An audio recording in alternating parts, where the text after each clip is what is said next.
Shqipëria renditet e teta në Europë për numrin më të lartë të vrasjeve në raport me popullsinë sipas të dhënave të raportuara nga Eurostat. Në vitin 2024, në vend u regjistruan 41 vrasje me dashje dhe sipas raportit, Shqipëria renditet pas Lituanisë, Letonisë, Turqisë, Malit të Zi, Estonisë, Islandës dhe Finlandës.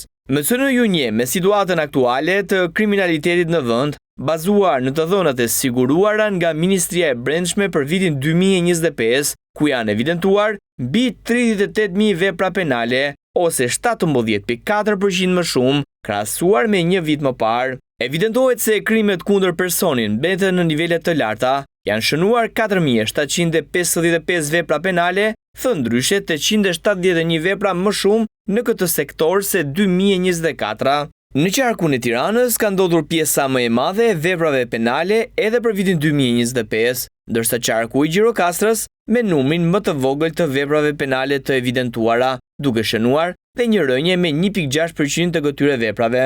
Dhuna në familje mbetet sërish problematike, e cila po ashtu për këtë vit ka njohur rritje. Në prokurori janë referuar 2.325 raste, e paralelizuar me një vit më parë janë 186 episode dhune më shumë.